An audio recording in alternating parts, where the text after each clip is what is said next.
The desert sun beat down mercilessly on the scorched North African sand.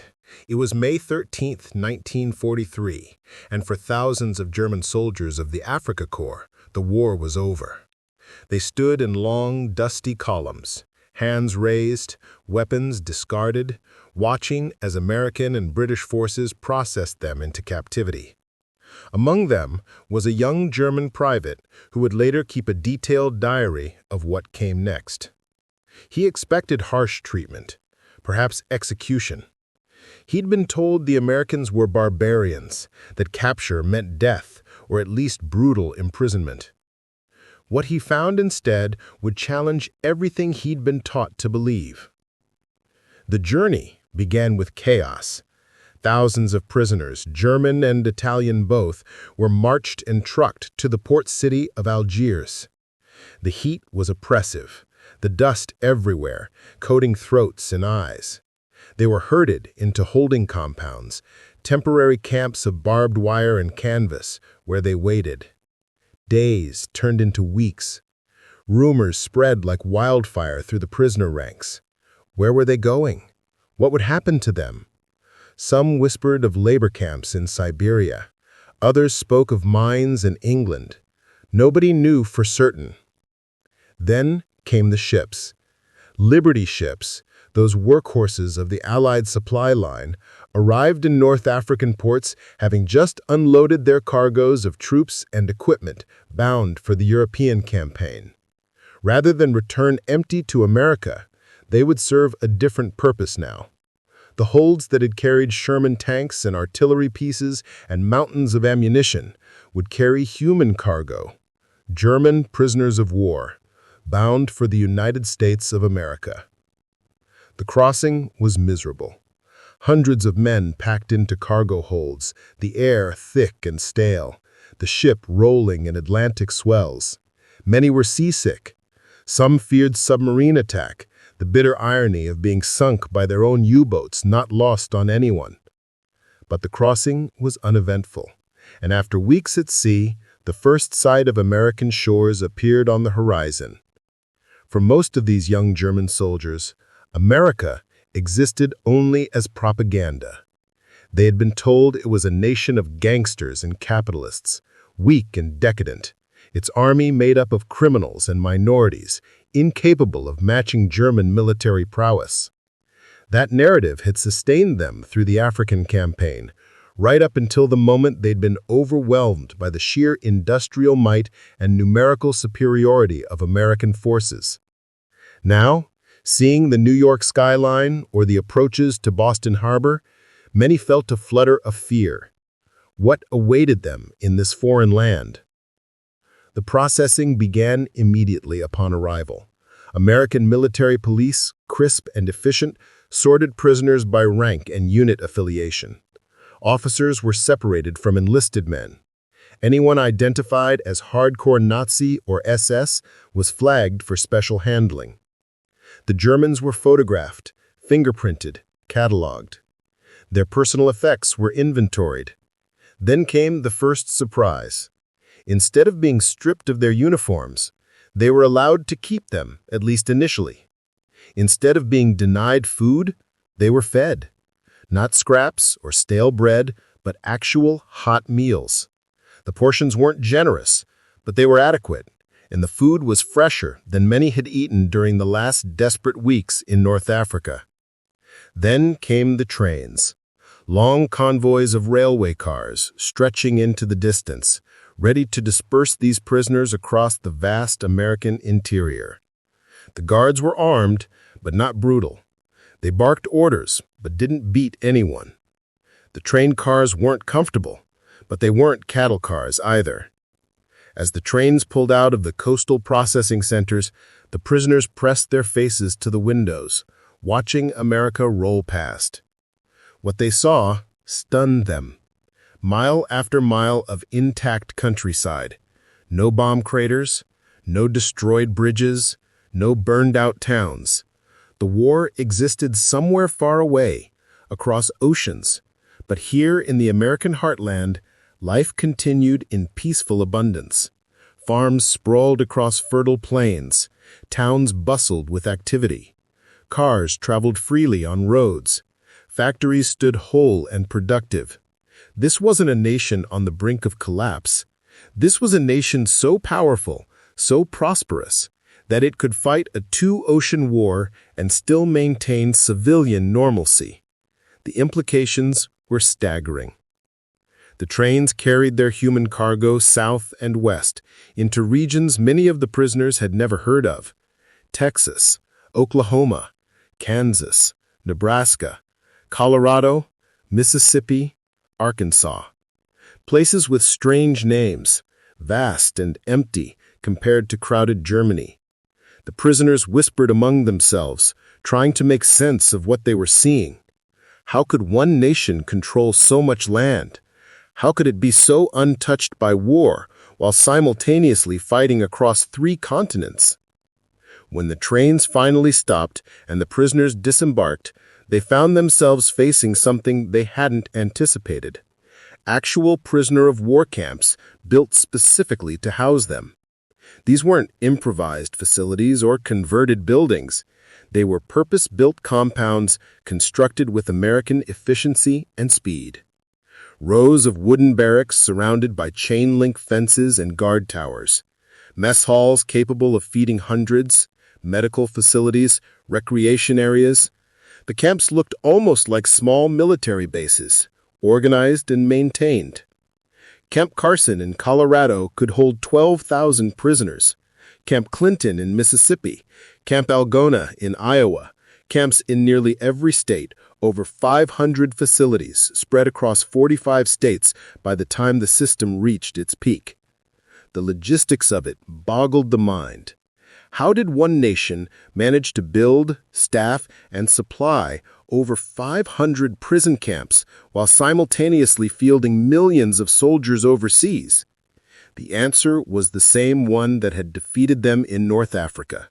American industrial capacity was simply beyond what German strategists had imagined possible. The guards began explaining the rules. The prisoners would be expected to work, but they would be paid for that work. They would receive the same food rations as American soldiers. They would have access to medical care. They could write letters home, receive mail, attend religious services. There were rules, of course, strict rules, but nothing like the prisoners had feared. This wasn't a death camp. This wasn't even particularly harsh imprisonment. This was something else entirely. That first night in the camps, lying on cots in barracks that kept out the elements, many prisoners struggled to process what was happening. They'd lost the war, or at least their part of it. They were captives in an enemy nation, thousands of miles from home, with no idea when or if they'd ever return to Germany. And yet they were being treated not as animals to be worked to death, but as human beings whose basic dignity deserved respect. The cognitive dissonance was profound. Everything they'd been told, everything the propaganda had insisted, was proving false in the face of direct experience. The system takes shape. The American military had faced a dilemma. When the UK requested help housing German prisoners of war in 1943, the United States wasn't prepared. The military had limited experience managing large prisoner populations. World War I had ended too quickly for many German prisoners to reach American shores, and the number who did was relatively small. Now, suddenly, the Allies were capturing Germans by the tens of thousands, with hundreds of thousands more anticipated. The British were running out of space. They needed American help. The initial American response was reluctance. Government officials worried about security. What if the prisoners escaped? What if Nazi agents infiltrated the camps and organized sabotage? What if housing enemy soldiers on American soil created panic among civilians? There were legitimate concerns, particularly given that many American men were fighting and dying overseas against these same German soldiers. How would families who'd lost sons in North Africa or Italy feel about seeing German prisoners walking relatively freely through American towns? But pragmatism won out. The Geneva Conventions of 1929 established clear rules for prisoner treatment, and the United States took those rules seriously, not purely out of humanitarian concern, but from strategic calculation. American soldiers were also being captured by German forces. The way America treated German prisoners would directly influence how Germany treated American prisoners. Reciprocity mattered. If the United States adhered scrupulously to the Geneva Conventions, it strengthened the argument that Germany should do the same. The conventions were specific. Prisoners were entitled to adequate shelter, sufficient food, and medical care. They could be required to work, but not on projects directly related to the war effort. Officers could not be compelled to work at all. Prisoners must receive pay for their labor, though at a reduced rate. Religious practice must be permitted. Daily life in the camp settled into patterns that shaped the prisoner experience for months and sometimes years. The routine could be mind-numbing in its sameness, yet within that routine, men found ways to create meaning, to maintain dignity, to survive psychologically as well as physically. Mornings began with the sound of a bugle. Prisoners rolled out of their bunks, some quickly and efficiently from long military habit, others groaning and reluctant, dragging themselves upright. They dressed in the uniforms they'd been allowed to keep, though these grew increasingly worn and were eventually replaced with work clothes issued by the Americans. Black or khaki shirts and trousers with the letters PW stenciled on each leg in white paint. The designation was clear. These were prisoners of war, enemy soldiers, not to be mistaken for anyone else. Roll call came next. Prisoners assembled in formation while guards counted, checked names against rosters, ensured no one had escaped overnight. In the early days, this was a tense process. Guards were alert for trouble. Prisoners were uncertain what to expect. But as weeks became months, roll call became routine, completed efficiently and without incident in most camps. The numbers almost always matched. Of the more than 400,000 Axis prisoners held in the United States during the war years, only 2,222 attempted escape. That's less than 1%, and most were recaptured within days. Breakfast followed roll call. Prisoners filed into mess halls, received their portions, sat at long tables to eat. The quality and quantity of food became one of the most striking aspects of the prisoner experience. The Geneva Conventions required that prisoners receive the same rations as the captor nation's military forces. The United States took this requirement literally. Prisoners ate what American soldiers ate. For men who'd spent the final months in North Africa on reduced rations, who'd known real hunger during the desperate last days of the Africa Corps, the food in American camps seemed almost obscene in its abundance. Meat appeared regularly. Fresh vegetables when available, canned when not, bread that wasn't moldy, coffee that actually tasted like coffee, not the ersatz substitutes they'd choked down in the Wehrmacht, butter, sugar, milk. Things that had become luxuries in wartime Germany appeared routinely on American camp tables. One German prisoner, interviewed years later, recalled weighing 128 pounds at the time of his capture. After 2 years as an American prisoner of war, he weighed 185 pounds. The man joked that he'd gotten so fat you could no longer see his eyes. It was a common experience. Prisoners gained weight. They regained color. They regained strength. This wasn't supposed to happen in prison camps, at least not in the prison camps they'd heard about in Nazi propaganda. The food situation created its own problems. In the beginning, many prisoners couldn't finish their meals. They'd burn leftover food, fearing their rations would be cut if the Americans saw they couldn't eat everything provided.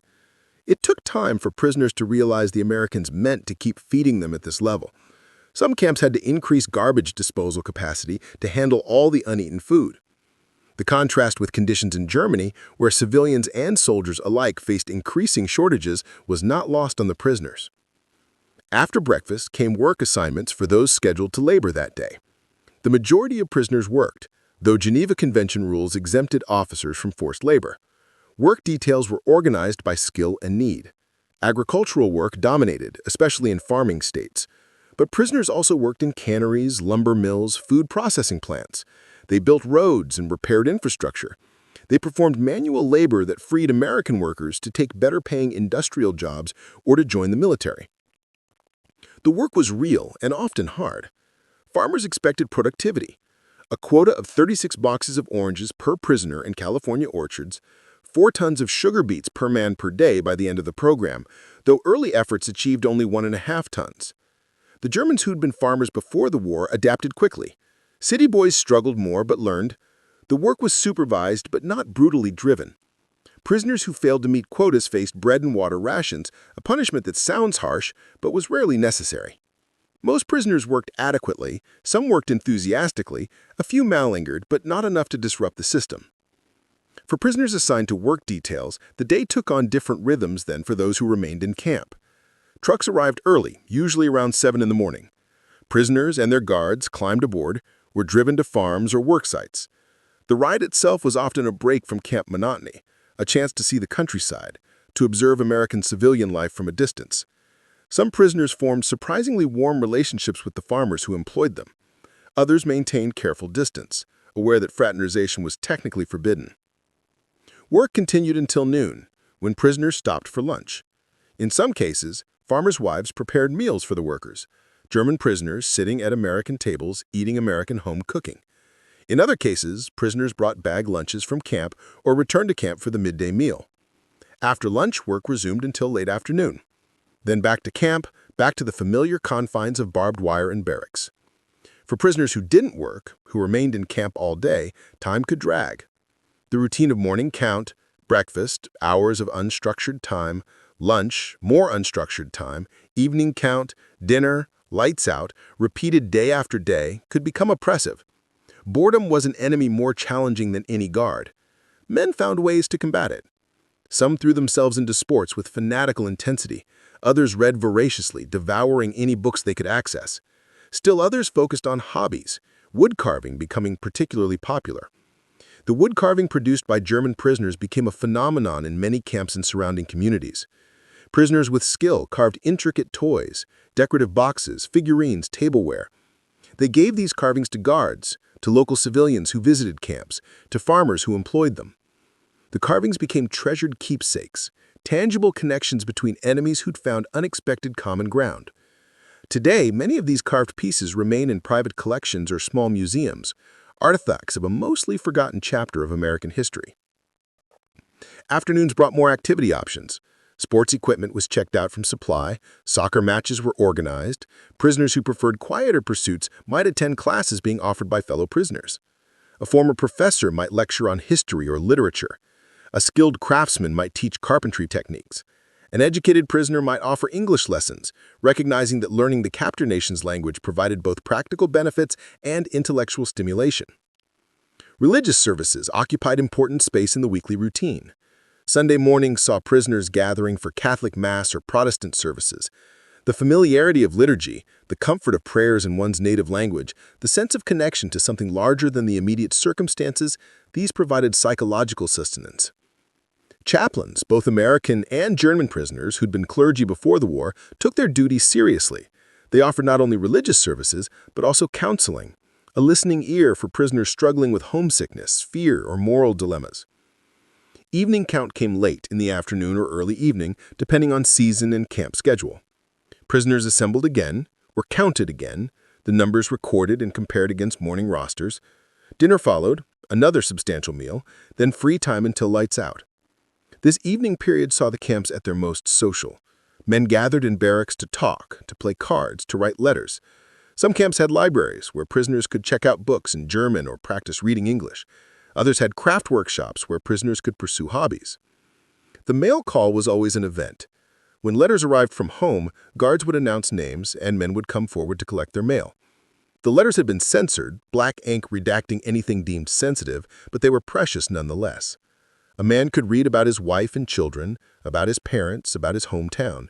He could learn of births and deaths, of marriages and harvests. The letters provided connection to a world that felt increasingly distant and unreal. Writing letters home consumed many evening hours. Men hunched over paper, writing by whatever light was available, trying to convey their experiences in words that would pass the censors. They couldn't write about camp locations or security measures or anything that might be useful intelligence. But they could write about being safe, about being adequately fed, about hoping for the war's end and for reunion with loved ones. Some letters were cheerful, painting captivity in the best possible light to spare families worry. Others were melancholic, unable to hide loneliness and uncertainty. Relationships between prisoners varied widely. Some men formed close friendships, bonds forged in shared captivity. Others remained isolated, withdrawn into themselves. Camp populations divided along various lines. There were the committed Nazis, true believers who maintained their ideology despite defeat. There were the opportunists who joined the Nazi Party for career advantage but held no deep convictions. There were the apolitical soldiers who'd simply been drafted and wanted nothing more than to survive and go home. And there were the anti-Nazis, men who'd opposed Hitler's regime from the start, who'd perhaps been imprisoned before being forced into military service. These divisions created tensions. Hardcore Nazis tried to maintain discipline and ideological purity among prisoners. They threatened or intimidated those who seemed too friendly with Americans, too willing to accept democratic ideas, too critical of the Nazi regime. In some camps, this led to violence. A few prisoners were murdered by their fellow inmates for perceived betrayal of German values. American authorities tried to separate the most fanatical Nazis into dedicated camps, moving them to places like Alva, Oklahoma, where they could be isolated from other prisoners. But identifying who was truly dangerous versus who was just loudly loyal proved challenging. The camp hierarchy roughly mirrored German military structure. Officers commanded respect, though they lived separately and often had minimal interaction with enlisted men. Non-commissioned officers enforced order, running daily operations under American oversight. The Americans found this arrangement efficient. Let the Germans police themselves as much as possible, freeing American guards to focus on security rather than micromanaging prisoners. It worked reasonably well, though it gave Nazi sympathizers positions of power they sometimes abused. Entertainment became increasingly important as the months stretched on. The concerts and theatrical productions already mentioned weren't just entertainment, but vital out. The labor of German prisoners of war became crucial to the American agricultural economy during the war years. The nation faced a severe shortage of farm workers as young American men enlisted or were drafted into military service. Millions of agricultural laborers vanished from farms, leaving crops to be planted, tended, and harvested by a workforce that was too old, too young, female, or absent. Into this gap stepped German prisoners, transforming them from defeated enemies into essential participants in the American food production system. The decision to use prisoner labor on farms was not made lightly. American farmers initially resisted, worried about security risks and crop losses. Would enemy soldiers sabotage their land? Would they work slowly or refuse to work at all? Would they escape and threaten communities? These fears were understandable, but proved largely unfounded. The prisoners needed something to do, and most recognized that cooperation meant better treatment. Hard work could make time pass faster, and farmers paid well, at least by prisoner standards. The logistics of the farm labor program were complex. Farmers who wanted prisoner labor contacted county agricultural agencies or state employment offices, which coordinated with military authorities. A farmer would specify how many workers he needed and for how long. The military would arrange transportation from the nearest camp to the farm. Prisoners and guards would arrive by truck, work the day or the week or the season, then return to camp. The system functioned with increasing efficiency as it matured. Payment structures reflected Geneva Convention requirements, but with American capitalist characteristics. Farmers paid the government 40 cents per hour per prisoner. The government kept 30 cents to cover housing, feeding, and guarding the prisoners. The remaining 10 cents went to the prisoners themselves, paid in camp scrip, redeemable only at canteens. This arrangement satisfied legal requirements, while ensuring prisoners couldn't use their earnings to fund escapes or support activities that might threaten security. The work itself varied by region and season. In California, prisoners picked oranges in orchards, harvesting fruit destined for American tables and military rations. In Colorado, Nebraska, and other plains states, they worked sugar beet fields, back-breaking labor that required stamina and tolerance for repetitive tasks. In the South, they picked cotton, worked in forests, helped with rice cultivation. Prisoners from rural backgrounds adapted quickly. City boys struggled initially, but learned through necessity and repetition. Productivity was a constant concern. In the first harvest season of 1943, German prisoners working Colorado sugar beet fields averaged about 1.5 tons per man per day. Farmers and military overseers considered this inadequate. American civilian workers typically managed more. Through improved training, better supervision, and prisoners' increasing experience, production rose steadily. By 1945, the average had reached about 4 tons per man per day, a nearly threefold improvement that satisfied farmers and justified the program's continuation. Various methods were tried to increase prisoner productivity. Some farmers offered incentives, providing better food, cases of beer, or small luxuries for prisoners who exceeded quotas. This approach had mixed results. In some cases, prisoners responded positively, working harder to earn rewards. In others, prisoners interpreted kindness as weakness and reduced their effort, testing how little work they could get away with. Farmers learned to balance firmness with fairness, establishing clear expectations and consequences. The relationship between prisoners and the farmers who employed them became one of the program's most interesting aspects. Official policy discouraged fraternization, but the reality of working side by side day after day made such distance difficult to maintain. Farmers saw prisoners not as abstract enemies, but as young men doing hard work. Prisoners saw farmers not as enemy combatants, but as civilians trying to maintain their livelihoods.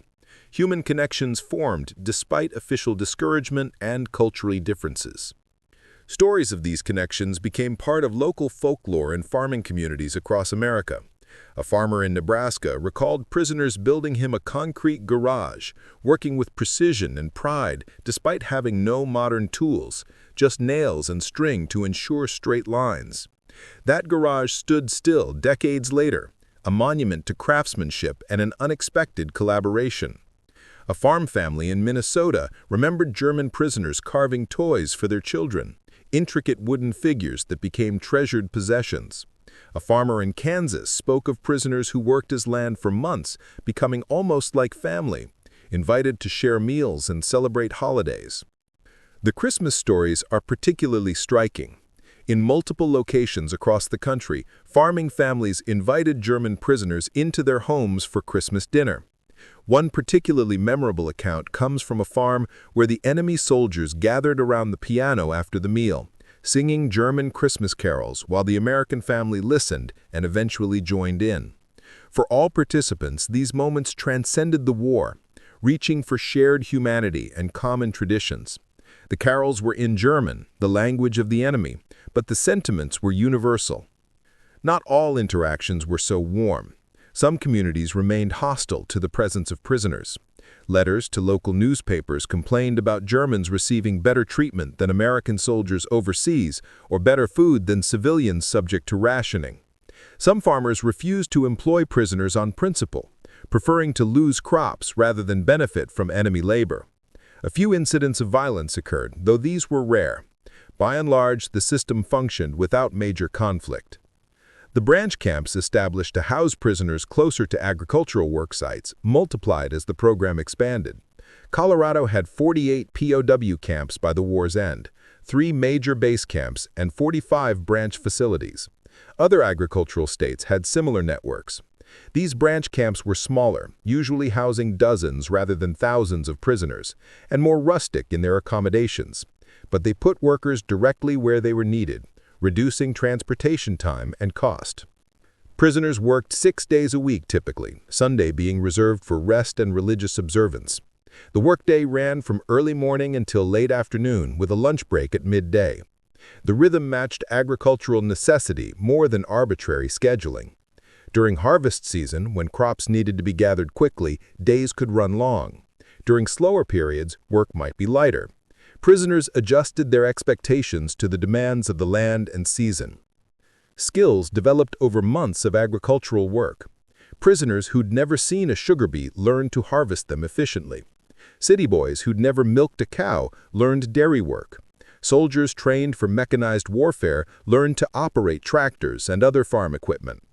These skills would prove valuable for some after the war, either in returning to Germany and contributing to post-war reconstruction, or for those who later emigrated to America in establishing new lives. The impact on American agriculture was substantial. From fall 1943 to spring 1946, prisoner labor was a major factor in farm production across multiple states. Crops that might have been lost were saved. Farmers who might have gone bankrupt stayed solvent. The food production that sustained both civilian populations and military forces overseas relied partly on men who'd been shooting at Americans just months before. The irony was not lost on anyone involved. There were also less tangible benefits. German prisoners brought different perspectives and methods to farming tasks. Some farming techniques they'd learned in Germany proved applicable to American conditions. Cross-pollination of agricultural knowledge occurred informally, farmer to prisoner and back again. This wasn't strategic or planned, just the natural result of people working together towards common goals. The program wasn't without problems. Occasionally, prisoners did escape from work details, though almost all were recaptured. Some prisoners worked slowly or poorly, whether from genuine incompetence or deliberate sabotage. A few farmers exploited their prisoner workers, pushing them too hard or treating them harshly. American authorities investigated complaints and generally intervened when abuses were documented. The goal was maintaining a system that functioned efficiently, while respecting both Geneva Convention requirements and basic human decency. Language barriers created complications, but were gradually overcome. Few prisoners spoke English fluently when captured. Few farmers spoke German. Communication happened through gestures, demonstrations, broken phrases in whichever language offered the best chance of mutual comprehension. Over time, prisoners learned English words for farming implements and actions. Farmers picked up German commands. This linguistic blending created its own small culture, a hybrid vocabulary born of necessity and shared work. Prisoners who worked farms often compared their treatment favorably to what they'd experienced in the Wehrmacht. German military discipline could be harsh, punishment swift and severe. By contrast, American farmers generally treated prisoners as workers rather than enemies, expecting honest effort but not perfection, paying as promised, and providing decent working conditions. This comparison was noted in letters home, in conversations among prisoners, in the mental calculations every man made about his circumstances. The farm work also provided prisoners with a sense of purpose and normalcy. Instead of sitting idle in camps, they were producing something valuable. They could see the results of their labor, fields planted and harvested, crops brought in, tangible contributions to food supplies. For men trained as soldiers, this productive work offered a different kind of value. The official policy was clear. No fraternization between German prisoners of war and American civilians or military personnel beyond what was absolutely necessary for operational purposes. The reasons were multiple. Security concerns topped the list. Friendly prisoners might gain information useful for escape or sabotage. Morale considerations followed. Families who'd lost sons in combat might resent seeing enemy soldiers treated warmly. Political factors mattered too. American public opinion demanded that prisoners be kept at emotional distance, punished through isolation if not through physical hardship. Reality, however, proved more complex than policy. When German prisoners worked on American farms day after day, week after week, month after month, human connections inevitably formed. When prisoners lived in or near American communities for years, boundaries blurred despite official discouragement. The forbidden friendships that developed represented both individual human needs for connection and the universal truth that enemy is often an abstraction while individuals are real. The farmers who employed prisoner labor were the first to cross the divide. A farmer named Henry Peterson in Minnesota became known among prisoners for his kindness. He bent or broke camp rules, buying beer for prisoners, taking them into town occasionally, even bringing them to a movie theater. These violations could have led to his punishment, but Peterson didn't care. He saw young men working his land, helping save his crops, and he treated them as he would any workers. The prisoners loved him for it, spoke of him with genuine affection and respect. Christmas dinners represented perhaps the most striking breaches of fraternization policy. In multiple states, farm families invited German prisoners into their homes for Christmas celebration. These weren't furtive affairs, but open acknowledgments of shared humanity and shared tradition. A table would be set with the family's best dishes. A Christmas tree would stand decorated in the corner. And German prisoners, these enemy soldiers who'd been trying to kill Americans just months before, would sit down with American families to share a holiday meal. The scene from one such dinner, described earlier, bears repeating because it captures something essential. After the meal ended, as evening drew in, the German prisoners gathered around the piano. They began singing Christmas carols in German, the old songs they'd learned as children, songs that carried them back to homes and families thousands of miles away. The American family listened, then began to sing along, not in German but in English. The same carols in different words. The music transcended language and national identity, reaching for something older and deeper than the war that had made them enemies. For the young American boy who witnessed that evening, it became a memory that shaped his understanding of war and humanity. He'd been taught to fear and hate Germans. Instead, he saw young men who liked to play games, who brought candy, who sang carols just like his family. The experience complicated his worldview in ways that would last a lifetime. Years later, as an adult, he reflected on the irony and parallel between that Christmas and contemporary debates about how to treat enemies and prisoners. Local communities had mixed reactions to the presence of prisoner camps. Some civilians remained hostile throughout the war. Letters to newspapers complained that prisoners lived too well, that they received better treatment than American soldiers overseas, that their presence was an insult to families who'd lost sons in combat. These complaints had merit in some ways. American prisoners in German camps faced much harsher conditions. American prisoners in Japanese camps suffered brutally. The disparity was real, and it rankled. But other civilians developed surprising sympathy for the prisoners. A woman who did laundry for prisoners in exchange for payment in coffee, cigarettes, and other goods that were rationed for civilians found herself recognizing the young men's humanity. They were polite. They thanked her for clean clothes. They spoke of families back home, showing photographs when they had them. She began to see them not as the enemy but as young men caught in circumstances beyond their control. Children were often the first to bridge the divide. Kids would gather near prison camps, curious about the strange men behind the fences. Prisoners would talk to them, practice their English, tell stories, show them coins from Germany, or teach them German words. Guards would sometimes look the other way, recognizing that these interactions were harmless and perhaps even beneficial. The kids would go home and tell their parents about the German prisoners who weren't scary at all, just regular people who smiled and joked. American guards developed their own relationships with prisoners, some professional and distant, others surprisingly warm. A guard who spoke some German might have long conversations with prisoners, discussing everything from philosophy to farming techniques.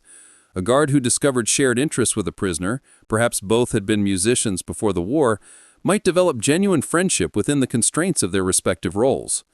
Black American soldiers who served as guards sometimes found their situations particularly complex and painful. They'd guard German prisoners who could eat in restaurants where the guards themselves were barred by Jim Crow laws. They'd watch German prisoners receive treatment from white Americans that was better than the treatment accorded to black American soldiers. The humiliation and anger this generated was real and justified. Some black soldiers wrote about these experiences, documenting the absurdity of a nation fighting freedom abroad while practicing segregation at home. Yet even in this context, individual relationships sometimes transcended the structural racism. A black nurse named Eleanor Powell, assigned to care for German prisoners because white nurses were reserved for white American soldiers, fell in love with a German prisoner named Frederick Albert. Their relationship violated multiple taboos simultaneously: fraternization with the enemy, interracial relationship in a segregated society, professional boundaries. But love, as it often does, disregarded policy. They married after the war and built a life together, though they faced discrimination from both white and black communities. The wood carvings that prisoners created and gifted to Americans became vehicles for connection. A prisoner might carve a toy for a farmer's child, spending hours creating something beautiful from a scrap of wood. The farmer would receive the gift with surprise and gratitude, recognizing the skill and time invested. The child would treasure the toy, perhaps keeping it for a lifetime. These tangible objects carried messages that words couldn't express. I see you. I appreciate your kindness. I am more than just a prisoner. Musical performances sometimes brought prisoners and guards together as audience and performers. A concert in a camp might include both German prisoners and American guards, sharing appreciation for music that transcended national boundaries. Beethoven and Bach were German, but their music belonged to the world. American jazz and swing had traveled to Germany before the war. Some prisoners were familiar with it. Music became a common language when English and German failed. Letters between prisoners and Americans after repatriation documented the depth of connections that had formed. Farmers wrote to prisoners who'd returned to Germany, asking about their welfare, sending care packages when they learned of hardship. Prisoners wrote back, expressing gratitude for kindness shown during captivity, maintaining relationships that had become meaningful. Some of these correspondence relationships lasted for years, even decades. The soldiers who were captured young and imprisoned for years underwent significant development during captivity. An 18-year-old captured in North Africa might spend ages 18 through 21 in American camps. Those are formative years under any circumstances. These young men learned English, learned about American culture, learned trades or skills. They formed opinions and perspectives based on direct experience rather than propaganda. For many, the friendships they developed with Americans became as real and important as friendships with fellow Germans. Not all attempted friendships succeeded. Language barriers could prove insurmountable. Cultural differences could create misunderstandings. Some prisoners remained loyal to Nazi ideology and refused American overtures on principle. Some Americans remained unable to see past the enemy uniform to the individual wearing it. The wounds of war were real, and for those who'd lost loved ones to German military action, extending friendship to German prisoners was impossible. The complexity of these relationships reflected the complexity of war itself. Wars are fought by nations and ideologies, but they're experienced by individuals. The men who met as prisoner and captor, as farmer and worker, as guard and guarded, were individuals with histories and hopes and fears. The official enmity that made them enemies couldn't completely overcome the human tendency to recognize other humans and form connections. When prisoners were finally repatriated, many departures were emotional. Americans who'd worked with prisoners came to see them off, shaking hands, wishing them well, expressing hope for peace and prosperity. Prisoners who had formed friendships with Americans expressed genuine sadness at leaving. Letters would be written, addresses would be exchanged, promises to stay in touch would be made, and surprisingly often kept. The forbidden friendships violated policy, but honored something deeper. They represented hope that the hatreds war required weren't permanent, that enemies could recognize each other's humanity, that reconciliation was possible. In the grand strategy of World War II, these individual relationships meant little, but to the individuals involved, they meant everything. They represented the possibility of a world where former enemies could be friends, where past conflicts didn't have to poison future relationships, where people could be more than the uniforms they wore or the flags they had fought under. American military authorities faced a question that grew more urgent as the war progressed and the number of German prisoners increased. What do you do with hundreds of thousands of enemy soldiers who've been indoctrinated with Nazi ideology? Simply holding them until the war ended would address the immediate security concern, but it wouldn't address the longer-term problem of returning committed Nazis to a defeated Germany where they might become the foundation for future resurgence.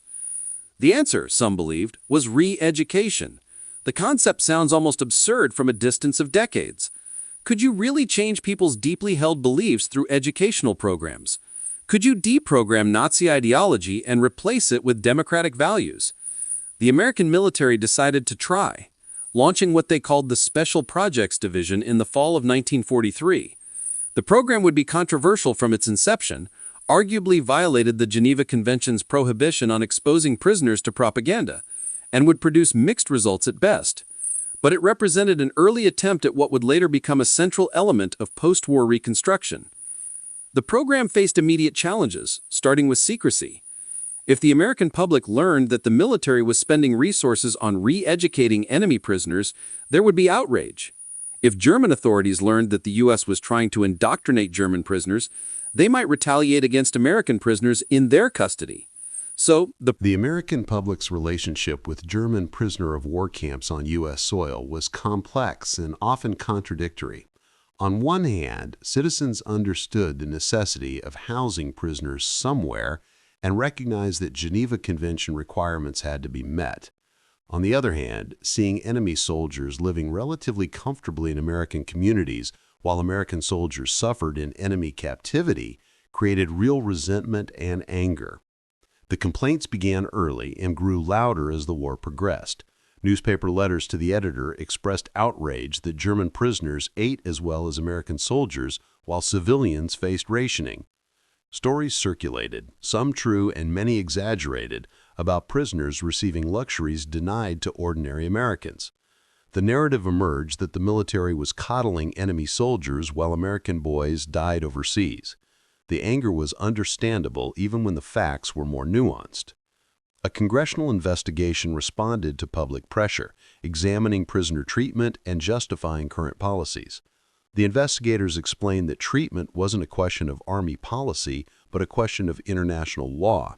The Geneva Conventions required certain standards, and the United States had to maintain those standards to ensure reciprocal treatment of American prisoners held by Germany. The explanation made legal sense, but didn't necessarily satisfy families who'd lost sons or fathers in combat. The military leadership defended their administration vigorously. They pointed out that rough treatment of German prisoners would likely lead to rough treatment of American prisoners. They noted that word of good conditions in American camps encouraged German soldiers to surrender rather than fight to the death, saving American lives. They emphasized that prisoners were working, contributing to the American war effort through their labor, earning their keep. These arguments were rational, but couldn't overcome emotional resistance from those who saw enemy soldiers living seemingly well where American soldiers were suffering. The issue of preferential treatment arose in several camps. At Camp Trinidad in Colorado, the commanding officer faced accusations of un-American ideas, of coddling and catering to German prisoners while treating American personnel inhumanely. American soldiers administering the camp sought his removal. Similar complaints emerged at Camp Hale, where soldiers in the 10th Mountain Division watched German prisoners marching and singing every morning, seemingly free care despite being captives. The contrast between prisoner treatment and the harsh training the American soldiers endured created resentment. Race added another layer of complexity and pain to these dynamics. Black American soldiers faced discrimination within the American military and American society, even as they served their country in war. The contrast between their treatment and the treatment of white German prisoners was stark and humiliating. German prisoners, despite being enemy soldiers, could eat in restaurants where black American soldiers couldn't. They received better accommodations than black American support troops. They were treated with more respect by white American guards and civilians than black American servicemen received. The pain this caused was documented by men who lived it. Rupert Trimmingham, a black American soldier, wrote about watching German prisoners enjoy privileges he was denied because of his race. The irony was bitter. He wore an American uniform and served his country loyally, yet the enemy received better treatment simply because they were white. For Trimmingham and countless others, the experience highlighted the deep hypocrisy of a nation fighting fascism abroad while practicing racial segregation at home. The treatment of black American soldiers who served as guards at POW camps sometimes reached absurd levels of discriminatory cruelty. They would be assigned to guard prisoners, but then face harassment from white military police if they were seen socializing with German women. The women might be arrested on suspicion of prostitution even if they were respectable local girls simply on dates. The assumption was that any German woman with a black man must be a prostitute, while German women with white American soldiers or even German prisoners drew less scrutiny. The case of Eleanor Powell and Frederick Albert, mentioned earlier, illustrates these complexities. Powell was a black American nurse, relegated to caring for German prisoners because nursing positions caring for American soldiers were reserved for white nurses. She faced racism from white American officers who viewed her as less significant socially than the German prisoners she treated. When a German prisoner used a racial slur against her, he went unpunished. The American military hierarchy valued enemy prisoners more highly than black American servicewomen. German prisoners were sometimes given access to church services denied to American servicemen. Protestant and Catholic chaplains were made available for prisoners, with services conducted in German, while black American soldiers at the same installations might have no chaplain available for their needs. The message was clear. The military cared more about the spiritual welfare of enemy prisoners than about black American soldiers. These racial dynamics weren't lost on the German prisoners themselves. Some, particularly those from urban backgrounds with some education, recognized the injustice and were troubled by it. They'd been taught that America was racially impure and weak because of its diversity, but seeing how America actually treated its black citizens gave them a different kind of discomfort. The Nazi propaganda had been wrong about many things, but the observation that America practiced racial discrimination was accurate.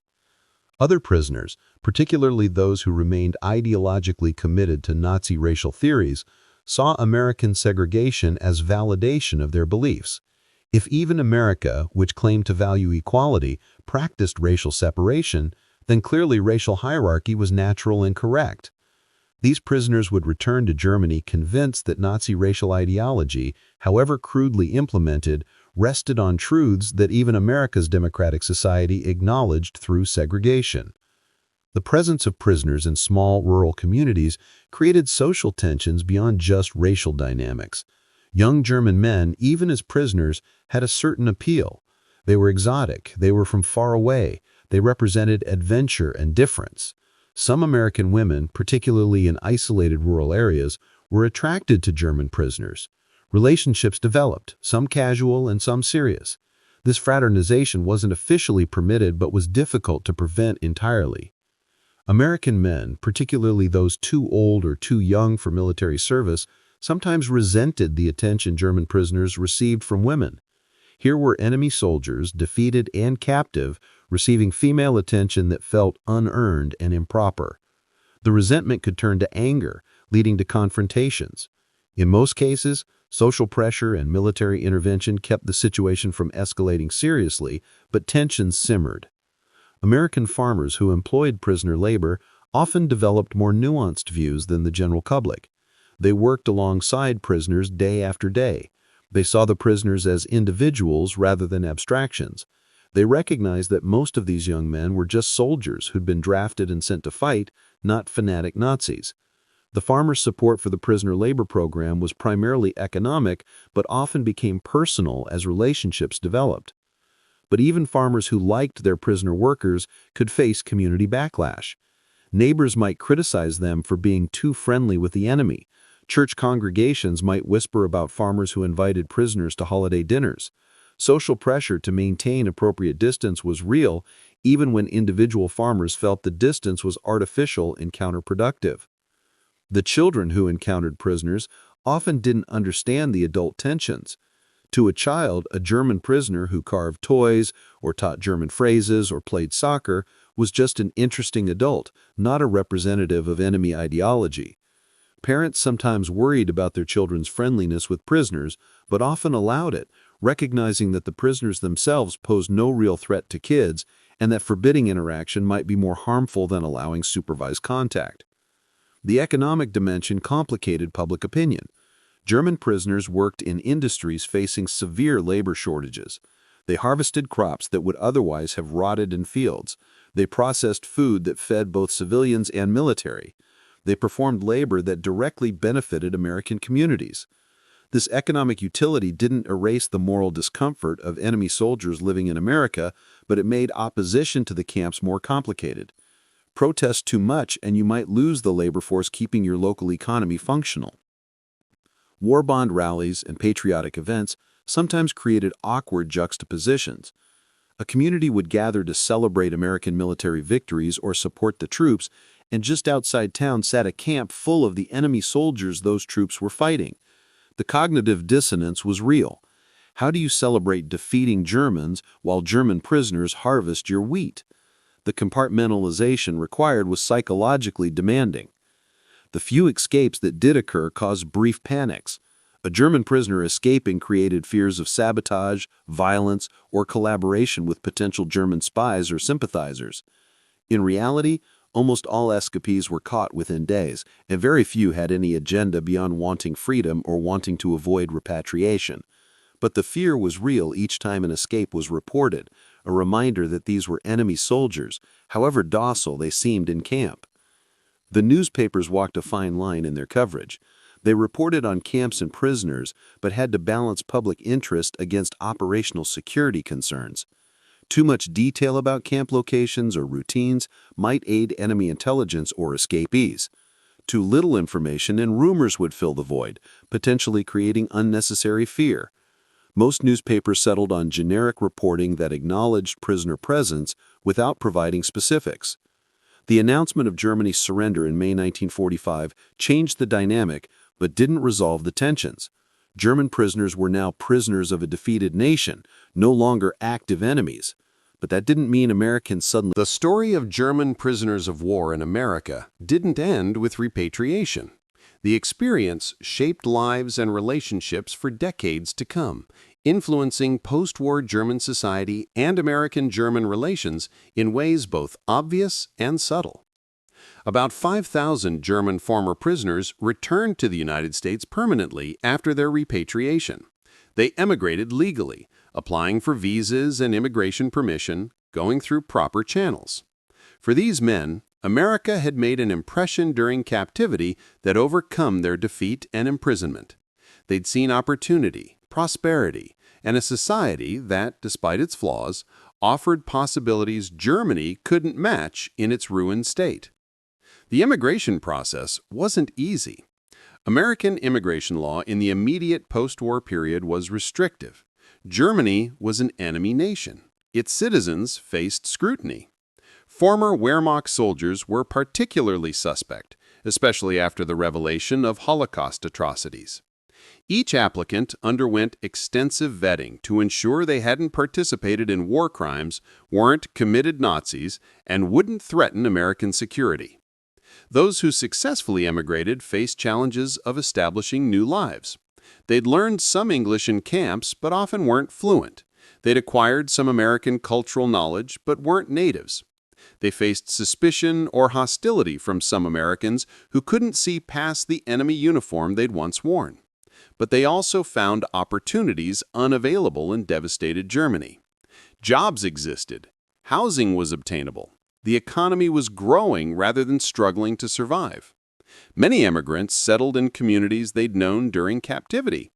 A former prisoner who'd worked farms in Nebraska might return to Nebraska, settling in or near towns where he'd labored years before.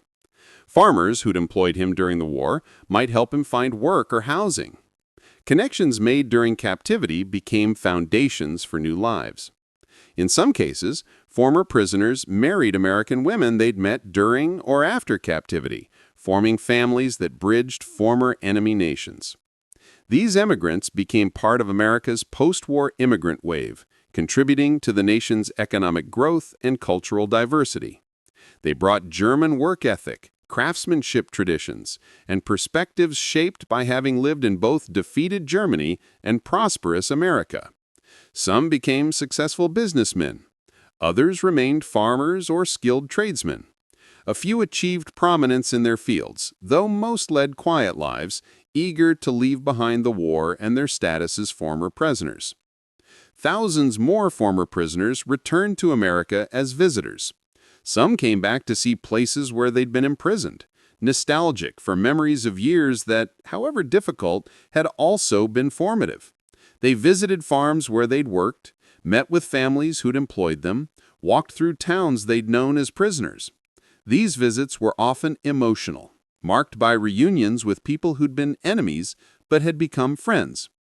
Rüdiger von Weckmar, who'd been a prisoner in America during the war, returned to live in New York City for 14 years as the German permanent representative to the United Nations. His captivity experience had given him perspectives on America that served him well in diplomatic service. He represented reconciliation between former enemies, living proof that enmity needn't be permanent. The graves of German prisoners who died in American captivity became tended sites. About 860 German POWs remained buried in 43 sites across the United States. Local German-American organizations, often led by German immigrant women, maintained these graves as memorials.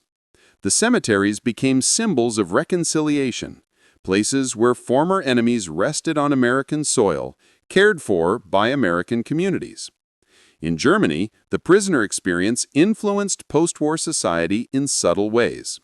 Former prisoners had seen democracy work, had experienced being treated as individuals rather than as anonymous components of a totalitarian state. Some carried these observations into the reconstruction of German society. They voted in early post-war elections. They participated in establishing democratic institutions.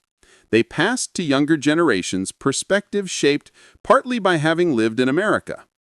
Alex Funk, the military chaplain who'd served at Camp Algoma, reported after repatriation that of 80 fellow former prisoners he corresponded with, none needed reeducation because they'd become convinced Democrats through their treatment in America. Whether his sample was representative is debatable, but his observation captured something real. Treatment shapes perspectives more effectively than propaganda. The correspondence networks between former prisoners and Americans continued for decades. Letters crossed the Atlantic regularly, sharing news of families, careers, lives rebuilding on both sides of the ocean. Some correspondents met decades after the war, former prisoners and former guards or farmers, shaking hands as friends rather than as captor and captive. These relationships embodied hope that enmity could be transcended. The artifacts of prisoner experience became treasured possessions and museum pieces. The wooden carvings prisoners had created were passed down through families, from farmers to their children and grandchildren. Today, these pieces appear in local historical museums across America, tangible connections to when enemy soldiers lived in American communities. Each carved toy or decorative box tells a story of unexpected human connection amid war. The camps themselves largely disappeared. Most were temporary structures, dismantled after the war and the materials repurposed. A few buildings survived, converted to other uses, or preserved as historical sites. Camp markers indicate where major camps stood, but little physical evidence remains. The experience became what the Associated Press later called an all but forgotten part of history, despite hundreds of thousands of prisoners and millions of Americans having encountered each other during those years. Academic interest in the prisoner program emerged decades later. Historians began documenting the experience, interviewing former prisoners and Americans who interacted with them. Books were written, documentaries produced. The story moved from living memory into recorded history. Each study added detail to understanding how the program functioned, what it meant, how it influenced those who experienced it. The impact on American military doctrine was significant, if indirect. The experience of managing hundreds of thousands of prisoners, of balancing security with humane treatment, of attempting cultural and ideological change through education, all influenced how America approached subsequent conflicts. The prisoner re-education program, despite mixed results, became a template for later attempts at winning hearts and minds of defeated adversaries. The Geneva Convention adherence during World War II, while imperfect, established precedent for how America would approach prisoner treatment in future wars. The principle that prisoners deserve humane treatment, that international law constrains even victorious powers, that reciprocity encourages better treatment of one's own captured soldiers, these lessons, learned or reinforced during World War II, influenced American military policy going forward. The contrast between American and Soviet treatment of German prisoners became part of Cold War narratives. German prisoners held by Soviets suffered horrifically, with death rates approaching 20 to 30% in some camps. Labor camp conditions in Siberia killed thousands. The last German prisoners weren't released from Soviet captivity until 1956, more than a decade after the war ended. American treatment looked benevolent by comparison, a data point in arguments about democracy versus communism, Western values versus Soviet totalitarianism. For individual former prisoners, the American experience remained a defining period regardless of how their later lives unfolded. Men interviewed decades later could recall details of camp life, names of guards and farmers, specific incidents in conversations. The years between capture and repatriation had been compressed, intense, transformative. They'd been young men, mostly, experiencing foreign lands and foreign people, having their assumptions challenged, learning skills and perspectives that shaped their futures. The children of former prisoners sometimes heard stories about American captivity, though many prisoners rarely spoke of the war years. German society had complex relationship with its World War II past, alternating between confronting and avoiding the difficult questions about responsibility and complicity. Former prisoners' stories fit uneasily into this context. They'd been defeated enemies, but they'd been treated well. They'd served Hitler's regime, but they'd also suffered. The moral complexity resisted easy narratives. The story of German prisoners of war in America during World War II contains multiple lessons, some obvious and some subtle. It's a story about how nations treat defeated enemies, about the relationship between values and actions, about the power of direct experience to change minds in ways propaganda cannot. The most immediate lesson is practical. Treating prisoners humanely serves strategic purposes. American adherence to Geneva Convention standards helped protect American prisoners in German camps through the reciprocity principle. Word of good conditions in American camps encouraged German